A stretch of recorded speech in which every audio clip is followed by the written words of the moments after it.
The Eagles had a fantastic 2022 season. Yes, they came up short. Second place is the first loser. That's all true.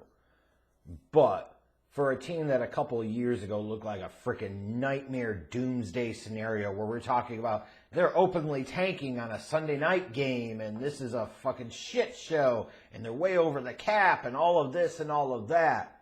Now a couple of years later, the Eagles come that close to winning the Super Bowl and for all intents and purposes can be right back in that mix again in 2023. And when you look at the Eagles, they're a really interesting study in the past few years of how you can utilize the draft to improve your team in a number of different ways, right? You look back to 2020, and they took Jalen Hurts in round 2 when they had already given Carson Wentz a big-ass contract. You're like, well, why did they do that? We see now why.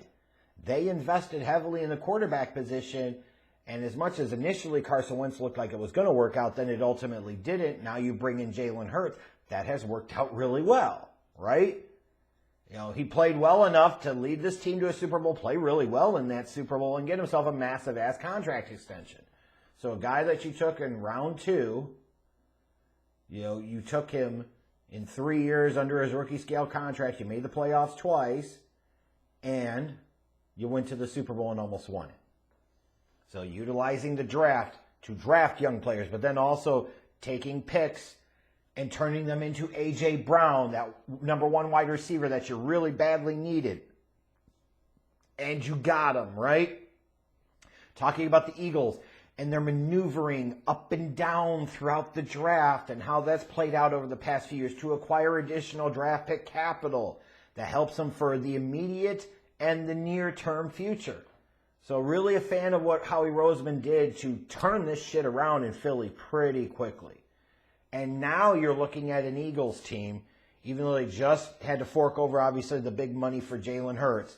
They're in a spot where when it comes to the draft, they can swing big and take some real chances. This is the time to do it because you already have a championship core. You're a championship contender. You take some big swings, maybe a miss on one of them, right? But if you hit on one of them, it might be the move that puts you over the top. You've got to take those chances. You really do. And especially when you're talking about an Eagles team that had 2 first-round picks in this year's draft. Think about that. A Super Bowl contender, the NFC Conference champion, had 2 first-round picks. And one of them was a top 10 pick. That's fucking unfair, right? Again, that's how you work the draft game if you want to do it right. And the Eagles on night 1 of the draft certainly got busy. They took 2 high upside defenders from the 2-time defending national champion Georgia Bulldogs. And I got to say, look, when you talk about Bears fans, so many of them have convinced themselves they wanted Jalen Carter. I promise you, even if Jalen Carter does unleash his full potential with the Eagles, that was never going to happen in Chicago. He did not have the right infrastructure there. So you're going to have to let that go. This is a big risk for the Eagles. Even though you could say they only traded up from 10 to 9 and gave up a 4th rounder next year. Like, that wasn't a huge price for them to pay. It certainly wasn't. But Jalen Carter lands in the best possible spot for him. Because generational talent he's not. And anybody that tries to tell you that he was, watching his Georgia film, is just disconnected from reality. He was an intriguing high upside type of talent, right? But tremendous bust potential too, in terms of off the field shit, in terms of character concerns and work ethic, and frankly, just what you saw on film. This is a guy that I thought Georgia should go ahead and just retire his number 88 and put it right on the fucking grass with how often he got put on his back the past couple of years. But if he's going to unleash his full potential anywhere, it is going to be in Philly. He gets to play alongside guys like Fletcher Cox and Brandon Graham and Hassan Reddick. If he's going to succeed anywhere, it's going to be with the defending NFC champs. So I'm happy he got into this spot, best possible spot for him. And for Philly, with the right coaching and in the right circumstance, if he does unleash his full potential, you got not only a top 10 guy, but a guy that could play like a top 5 to 7 player in this draft. There's a lot of reason to believe he won't, but if he does, Philly was going to be the spot that he did it. And you look at Nolan Smith, and he feels like, in some respects, he could be the long-term replacement for Hassan Reddick. So that's what you got to focus on sometimes, is you're not just looking at adding pieces for the now, but you're adding pieces for the future, and you're trying to play that long game of like, hey, what happens if we don't want to pay Hassan Reddick, down the road? Like, now we got potentially a replacement in Nolan Smith. And for Eagles fans, for so many years, wanting him to take a linebacker in round 1, well, here you fucking go. The ironic thing to me is Nolan Smith is a better run defender than he is a pass rusher. I personally didn't have a first-round grade on him. I understand why a lot of people were high on him. At this point in time in the draft, and when you talk about the Eagles, again, gambling on that athletic upside, I think it made sense for them, right? Even though, like I said, I think Carter was overrated as a prospect. I think Smith was an overrated prospect, but this draft range wasn't so bad.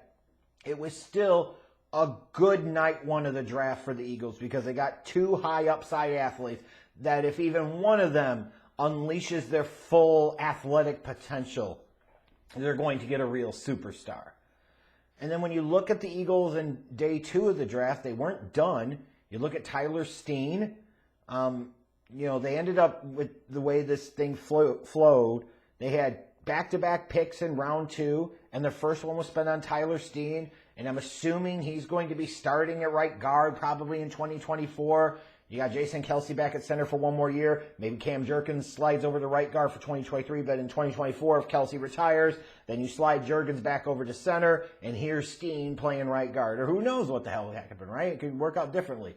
But by 2024, Tyler Steen is going to be a starter. So potentially the Eagles got 2 really high upside starters if all goes well in round 1, and then come back on round 2 and continue to reinvest in their trenches. And then you look at the second round picks, and you look at Sidney Brown. He's going to be an immediate contributor for them, I would think, and has the potential certainly to be the long-term starter at safety. When you look at a team that's the defending conference champions, to have come out of this draft with Jalen Carter, Nolan Smith, Tyler Steen, and Sidney Brown, that is really fucking good work. It really, really is. And even when you get to day 3, like they made a big move up the board to go take the corner from Georgia, Kelee Ringo. This is another guy, to me, that had some athletic traits, certainly did. A borderline first-round physical talent. I know there were some concerns about character, concerns with the shoulder, concerns about, is he as fluid with the hips as he needs to be? But you're talking about a guy that they took at the beginning of round 4 here. Like, that's an absolute steal at that point. And again, another situation of you bring in a guy like this and you put him in a great situation like Philly has right now. If Ringo's going to succeed anywhere, it's going to be a place like this. And then when you talk about the different ways that you can utilize the draft to improve your team, the Eagles make that trade to add DeAndre Swift from the Lions, and they basically gave up a day 3 pick for their starting running back this year as they watched Miles Sanders leave and sign with Carolina in the offseason.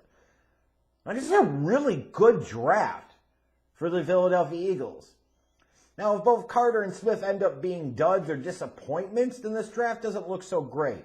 If one of them looks like a dud, but one of them plays like a complete stud for 8 to 10 years, then this draft looks fantastic. But when you take a step back and you say, for a defending conference championship team to have a top 10 pick, a second first-round pick, and then back-to-back picks in round 2, and then be able to get a high upside corner, at least medium upside corner in round 4 like Ringo, and be able to flip a meaningless late pick for a guy that's going to be your starting running back in 2023, you would say that's a really damn good draft. And for the Eagles, it was a really damn good draft overall.